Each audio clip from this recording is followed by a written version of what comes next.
Hey guys, welcome back to Pillbox Movies. I'm Hank, and today we're going to be watching the 2011 Norwegian film, Oslo, August 31st. This is a film by director Joachim Trier.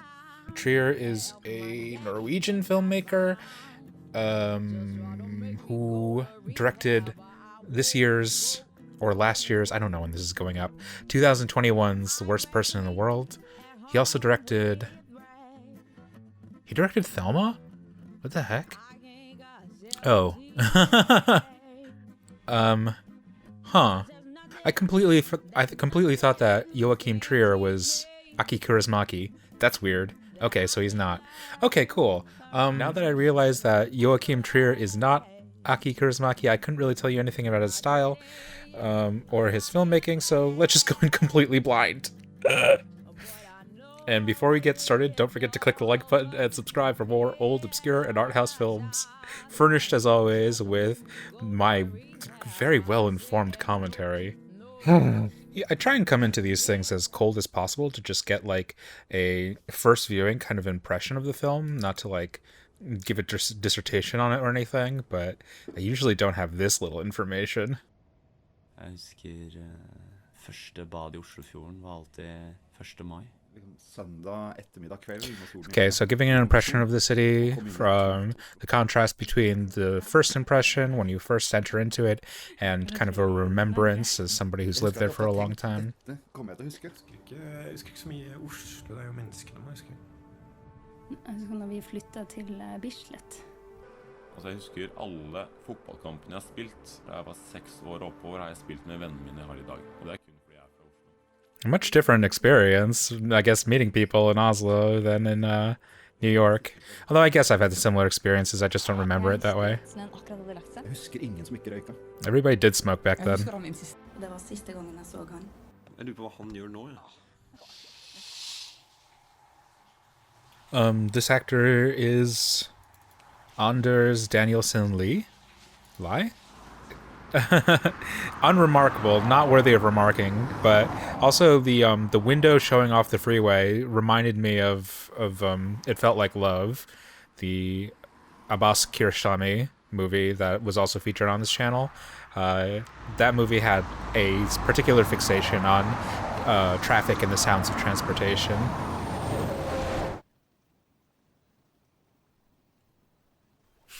Are we getting the peppermint candy opening? How many movies have I seen that feature suicide?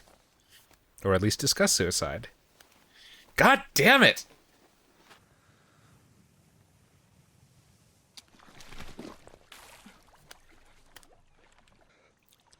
I actually do like how brilliantly the sun shines on him the second before he casts himself into the body of water.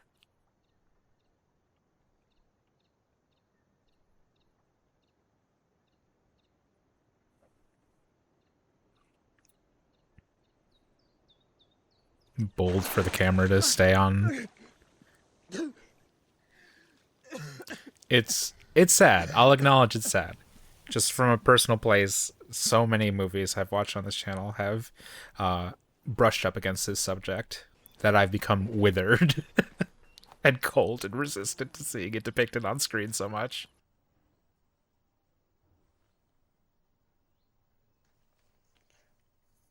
Som at jeg tilbakestilt til når jeg begynte å ruse meg. Akkurat så jeg går på barneskolen, på en måte, følelsesmessig. Jeg veldig skeptisk til hvordan jeg skal leve nå. These are all perfectly reasonable things to feel. De siste dagene så har jeg ikke hatt noe særlig... Jeg har ikke hatt noe sterke følelser. Hverken den ene eller andre veien. In a sense, that's actually kind of like a warning sign. Not that you should be looking out for these things all the time and be in constant vigilance, but if like a loved one is like suffering from depression or suicidal thoughts, sometimes if they exhibit like out of the norm feelings, like happiness, for example, it may be because they are kind of enjoying planning out their eventual suicide. That's nice, getting that fluff. That's beautiful. You don't usually get to capture that on film. Ser du hvem som kommer der? Vil du ha kaffe, eller, Anders? Ja, kanskje det. Biola, juice, øl. Vi har øl, da. Ølle. Gren, så er jeg ferdig. Du syns det har hjulpet? Ja. Anders var sånn narkotroll før, vet du. Har du hørt om heroin og speed og You're sånn? just saying that right to your kid. Før så var pappa også litt med Anders og festet og sånn. Men så måtte jeg være mest hjemme her med deg og mamma og sånn. Det er jo kjempehyggelig. Is he gonna try and tempt him back in? Maybe he wants to be seduced back into the lifestyle. Ja, men så hver gang så ender det på samme måte. At de sier det samme da. Jeg er glad i deg, Anders. Jeg tilgir deg. Well, let's see how they react to that. Ja, for det er liksom noe alle der tror de trenger å høre det. Do they take it at face value, or do they find it, cheap or humorous? I don't know how much the film will go into this, but I just want to make a note of what I'm seeing right now is that there seems to be kind of a language barrier between him and his old friends. This is, common in narratives where you're meeting up with estranged friends and whatnot, but that as an addict and as a person in therapy, I forget what those are called, who is like staying at a clinic. Anders has developed a kind of a repertoire of words, a lingo that has allowed him to define and express his own kind of otherwise unknowable or uncommunicable ideas relating to his drug usage and his dependency. And part of the kind of difficulty of the reintegration process is speaking with his former friends or his family and stuff like that, and trying to reintegrate with this language without it being kind of mocked or judged or pushed back on. To see if his friends will kind of take him as he is now, as a admitted addict and dependent, and help him along with his treatment, or if they'll have a conditional relationship with him where he needs to return to the person that they were familiar with, the person that they were comfortable with, and address their own sense of comfort or discomfort before his. Nå det Prost sier, da. Prøve å forstå begjæret ved å se på en naken. Jesus. Han prøver å fortelle deg en person, liksom. Og så svarer han med litteratur. Du må I hvert fall følge med på hva han sier, da. Prost. Prost er prost. Det så knallskarret at det helt jævlig. Jeg så foreldrene dine her om dagen, forresten. I Frognerparken. Så utrolig søte. Getting some feet shots in this movie, maybe establishing like a motif of like steady ground, or maybe Joachim Trier's just into feet. It's the bench from 500 Days of Summer. Nå mistet jeg Anders, liksom. Jeg trakk meg nok litt unna deg, da. It's good that he's admitting that. Skulle bare bli sammen med Iselin, Slow, Ikke vi snakker om det. slow, Dolly. Tror du ikke det har blitt litt annerledes nå? I'll never get why filmmakers transition into handheld shots. Like, I get it for like when they do it in a set showcase kind of way, in a pronounced kind of way, but these kind of transitions, I'm just never sure why. Ja. Det var annerledes med Iselin. Da var du skikkelig forelsket. Nei, jeg var ikke det. To go from like a very produced overhead shot to these Jason Bourne handhelds, it's just a little bit discombobulating. Ja, men det handler ikke om heroinen, ikke egentlig. I guess because maybe they were thinking that they were going to be doing handheld for these walking shots, so they wanted to ease into it. Jeg kom ikke hit for at du skulle be meg om å ta meg sammen, liksom. Nei, så jeg gjør alt feil, da, tydeligvis. Nei, du gjør ikke det. Sorry. Husker du hvordan du snakket om at hvis et menneske I et samfunn ønsker å gå til grunne, så bør vedkommende ha lov til det. Ja, det har jeg sikkert sagt. Det høres veldig ut som en ting jeg kunne sagt. Og da tenkte jeg sikkert på liksom at reklame for utstyr mat, liksom. Yeah, I wasn't thinking about my best friend dying. Altså, jeg vet ikke hva jeg tenkte. It's a heavy talk. It's a very sensitive place coming right out of rehab. Jeg vil bare at du skal forstå at hvis det ble utgangen på det hele, så det et valg jeg har tatt. Men du kan ikke informere meg om det.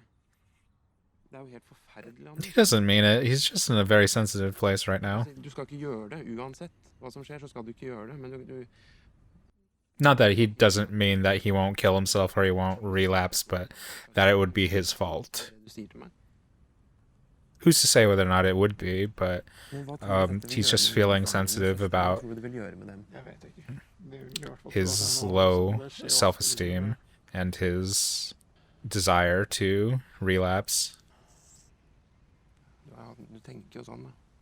Med en mellom så tenker du sånn, og så går det over. Men det kjipt når det står på. Det kommer til å bli bedre. Alt kommer til å ordne seg. Det gjør ikke det, vet du.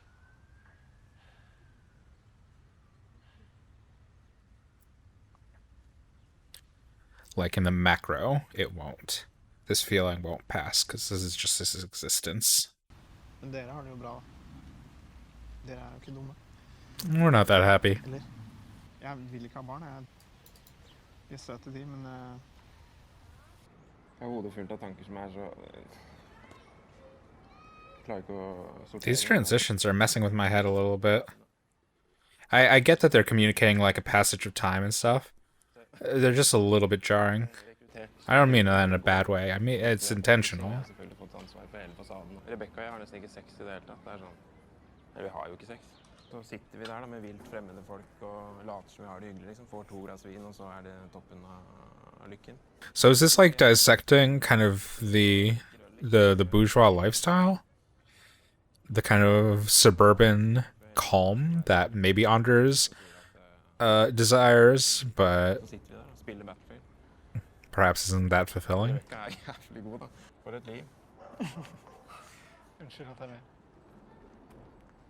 Det kjempehyggelig hvis du kommer dit. Jeg tror ikke det, altså.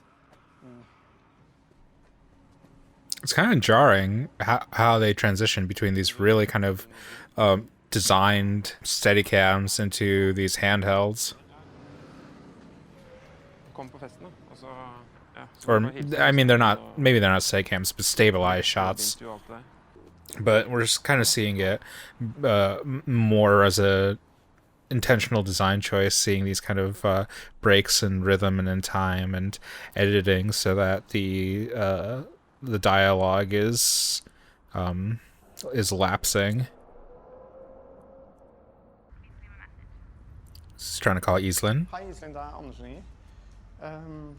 Ja, det vel sent hos deg nå, men So is Iselin American? du kan jo kanskje ringe meg på når du hører beskjed. Når jeg ser på CV-en din her, så det nesten ingenting etter 2000. Why do people care about this stuff? Honestly, if they're right for the job, just like, why does any of this matter? Ja, vil du virkelig vite? Ja, selvfølgelig vet. Ok, jeg har vært narkoman. He was only a drug addict for 6 years. Kokain, ecstasy, alkohol. Just don't say heroin. You're gonna lose that job if you say heroin. Vin også. Så dealet jeg litt på slutten. Det kunne kanskje stått på CV-en. I don't really blame him for disclosing these things. Like the guy asked. Så helt clean nå. I get the sense that he's like tanking this interview, but really, what does it benefit him to not be transparent about these things? I get that it would help him get the job, but he's trying to be truthful with himself. Jeg skjønner ikke... Ja, det helt i orden. He's just in a very sensitive place right now. He did that really well. It's really kind of hard to throw a sheet of paper and make it seem kind of dramatic. He had like the right handling of it to get it to snap. Reise verden rundt, kjøpe et hus, dra på kjærlighetsferie, leve på is en hel dag, bo i utlandet, nå vektmålet mitt og holde meg der, skrive en fantastisk bra bok og Maybe the scene is saying something like he's like judging these people for having these kind of pat conversations, but I actually don't think so. I kind of feel like it feels like he's becoming like a jellyfish or something. He's becoming like porous or amorphous. It kind of feels like he's going into the like brains and experiences of all these people that are around him. And perhaps that has to do with his kind of like low self-esteem, but I don't know. It's a wonderful kind of human empathy to it.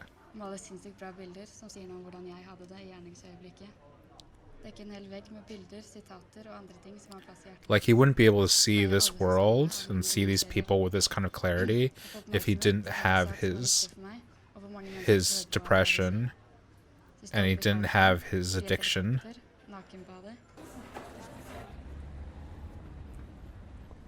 Yeah, that's an interesting kind of continuity thing of making the sound outside sound muted and dull in comparison to the very lively sounds inside the cafe. That's an interesting choice. A lot of kind of like counterintuitive design choices being employed. Hei, Anders. Hei. Hvor er Nina? Nei, hun hadde et møte som dro ut litt. En Pepsi Max og så en sånn der bruschetta. Ja, en bruschetta? Ja. She was pronouncing it right. You don't need to correct her like that. Jeg må K, sånn. Folk har blitt så skråsikre på at dette bush... Yeah, there you go. I can't believe they made a scene out of that. Well, now I need to publish this video. Nina er litt satt ut av at du er ute igjen. Sier du at hun ikke vil treffe meg? Nei. Det er ikke det jeg sier. Men jeg fikk You don't need to blame him. Jeg sa jo det. Hva er nummeret hennes? Du, hva er det for noe? Jeg er nødt til å stikke ned på UD. Nei, du skal ikke på UD, for Nina er ikke på UD. I really love this scene already. Det er tøft for Nina at du skal... It's so hard to articulate, but it's creating so much conflict without having direct conflict in it. It's two very human people from very justifiable positions, not even arguing with each other, like arguing the positions of a proxy, but having a lot of tension and a lot of kind of mutual respect playing simultaneously in the scene. Jeg vet at du har et fucked up forhold til foreldrene dine, men de greiene mine, det er ikke noe med, altså, det er bare mye skyld. Yeah, he's taking a lot on in terms of how he's kind of conceptualizing his addiction and his responsibility over his addiction. I understand it can be helpful to kind of frame it as your own choices or your own decisions, Ja, men da kjører jeg deg opp til Fagerborg. Jeg skal tilbake but he's til kind of henne. using it to self-flagellate a lot. Bare gi meg nøklene. Ok, men Nina vil at...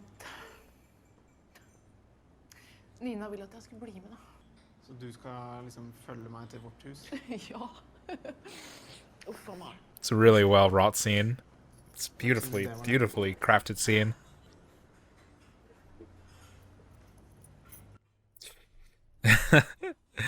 And just keeping Anders backlit is I mean, it's a natural decision, but it is like kind of Nei, men jeg vil det. it's like weird but interesting but good but weird. Keeping him backlit like that is like making him like darker, more formidable, almost making him the antagonist in the scene, which is a subtle, interesting choice because we've been put on his side so much in this over the course of this already because he's our main character and our protagonist, and just like keeping him in this kind of dark, foreboding lighting setup or position just keys us in a little bit that our sympathies should extend a little bit towards Nina's girlfriend. Hun var for en liberal narkotikapolitikk. Han mente at engangsgriller burde forbys. Kritiserte Brigitte Bardot for å være dyreforkjemper når man kunne hjelpe. Brigitte Bardot?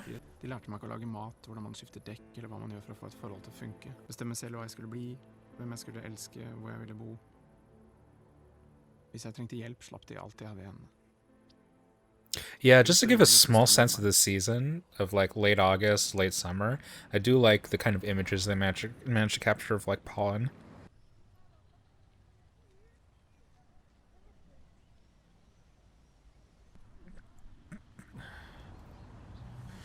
Do not try and buy drugs.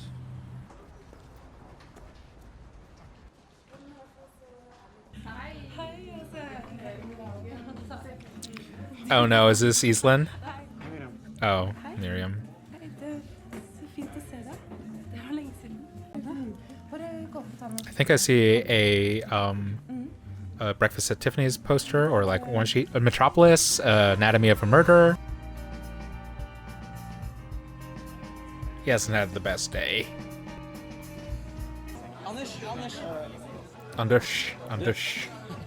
Du lå med faren til Miriam. Men det som var morsomt var jo liksom når du havnet i sengen til faren. Du havnet i sengen til faren. Ja, så så jeg at jeg lå See, they're viewing this as like a funny story from his past, and he's like ashamed of this era in his life. Og der ligger Anders og ser på han, og så sier Anders kul som han er. Yeah, I don't think he's probably as funny as they remember him. Er du ok, eller? Er det slitsomt å bli feiret? Det er litt lettere for dere gutter å komme opp i 30-årene. Is she an actress? Is that why she has all those movies? One sheets? Der inne nå er det bare jenter på 20 jeg ikke kjenner med struttepupper og... Jeg synes puppene strutter det. Det er lenge siden du har sett det. Ja, men jeg kan det der da. He does have his way with the ladies. Alle skal ha barn da. Ja, men fuck dem da, det er liksom... Det er ikke sånn at man må legge om alt bare fordi man får en liten kid. A lot of disappointments and kind of just like the humdrum of life of Dere to kommer til å normal bli life. jævlig bra foreldre, det er jeg sikker på. Sånne ting tar jo bare litt tid nå, gjør det ikke? Like Anders experiences like huge disappointment and regret, but there's kind of like the same kind of regret and disappointment in his friends' lives, meted out in a kind of like smaller but still kind of insistent cycle. Gratulerer med dagen. 9 years! 9 years! Jeg vet jeg har sagt mye før og sånn, men jeg har det bedre nå, så jeg har det. Du sa sist at du fortsatt var glad i meg, at du elsket meg. Jeg vet ikke, men jeg tror vi kan...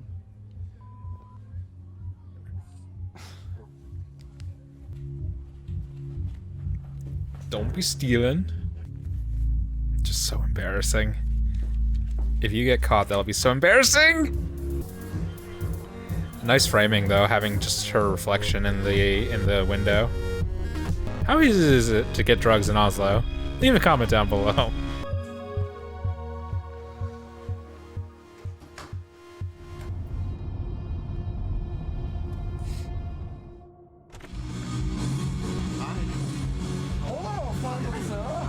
Hva driver du med?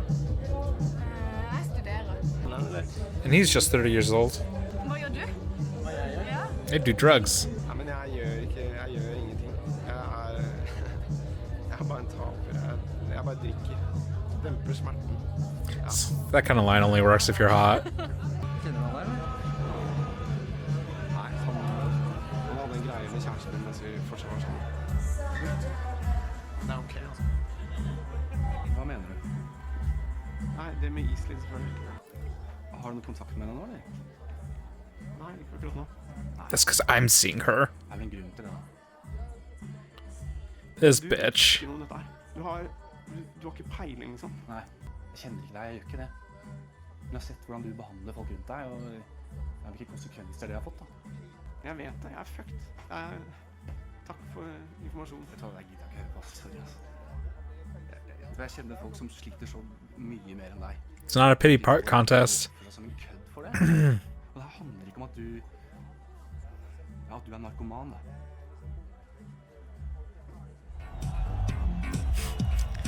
Going by bicycle, good for them.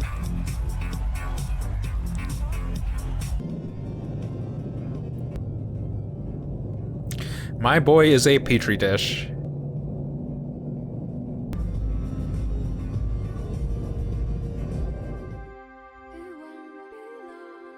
Du kommer til å ha 1000 sånne kvelder som dette.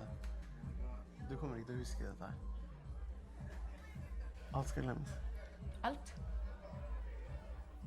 Out. I'm into this. I like a nice cycling scene. This is also reminding me of Victoria.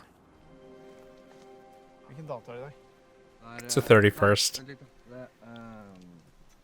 Det har blitt 31. august. Last days of summer. And he's removing his shoes.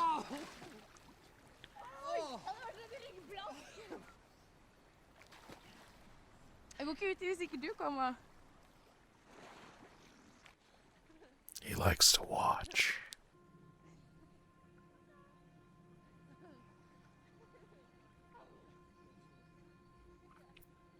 I do like the kind of parallelism, though, of her tempting him to come in.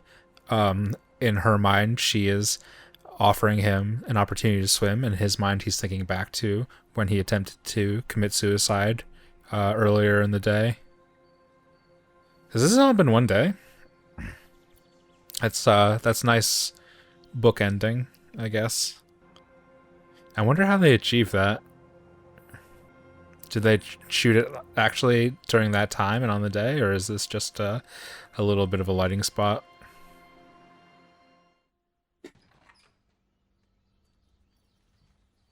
This is a weird kind of studio shot. I can't explain why some of the some of the design choices for how this film was shot, like cinematographically.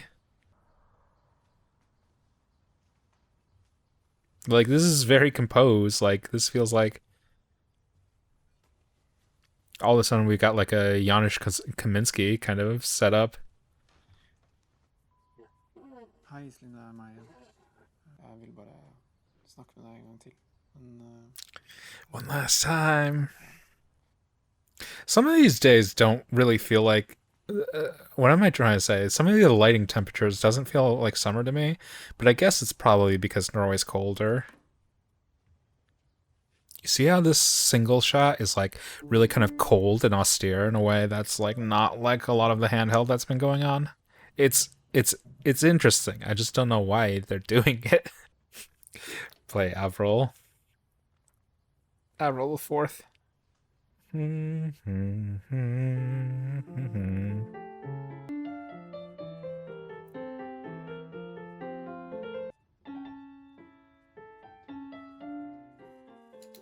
Oh, I wonder if we'll see whether or not he gets there or not. But I wonder if the kind of line about an entire novel without showing the main character was in reference, like meta reference to a movie about drug addiction that doesn't show the usage of drugs for the entire length of the film. We'll see whether or not it's shown in the end or not, but that's kind of a design decision that this film has gone for, that is showing the process of recovery and perhaps relapse of a character while never showing the usage of the thing in question.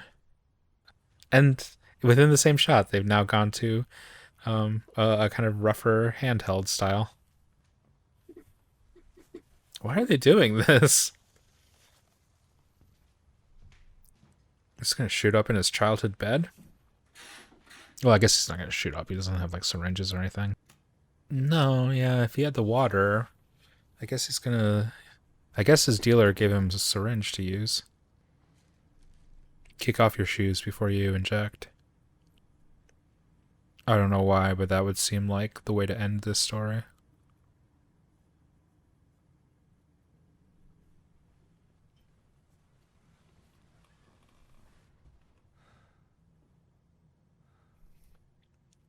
I wonder if this was designed to look like that painting. You know, the one of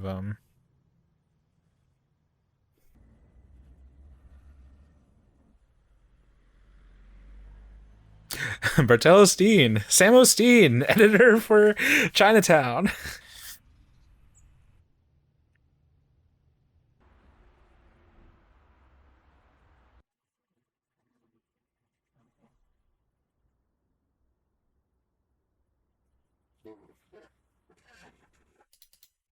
I think it was interesting that they didn't show the big bad all the way until the end. That's interesting, and it gave us an opportunity to like really contemplate the mindset and the perspective of Anders not trying to categorically designate him as a drug addict or drug dependent the entire time. Like, there is the ticking bomb of whether or not he's going to use again over the course of the film, but delaying the actual presence of the heroin until very, very late into the game, it gave a lot of opportunity to contextualize his struggle as a human struggle and not like a chemical struggle. The kind of forlorn he feels, the kind of alienation and depression he feels, is directly, in this case, based on a dependency on drugs, but in a wider context is due to all sorts of ambivalences and, you know, 1,000 natural shocks the flesh is heir to that we all experience. Alienation from his parents, from his sister, from Iselin, worries he has about connecting, about children, about his intelligence or contribution to society. A lot of kind of human struggles with finding meaning in life that drugs are the answer to, that drugs are his answer to, but that are not born out of drug usage alone. I think it was really kind of sensitive in that.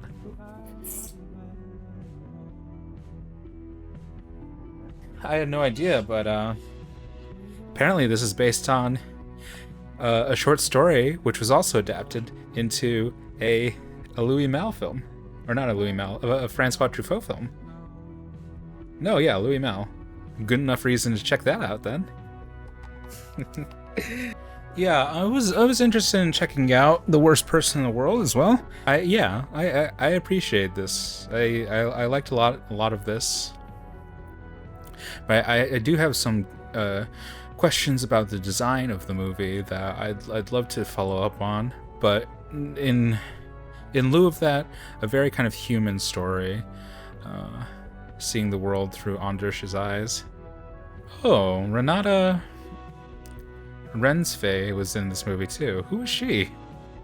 She played Renata. I don't remember a character Renata in this, but okay. Cool. Yes, and cool. That was Oslo, 31st of August. Give it a watch if you haven't. And don't forget to click the like button and subscribe for more old, obscure, and art house films. Until next time, keep watching good movies.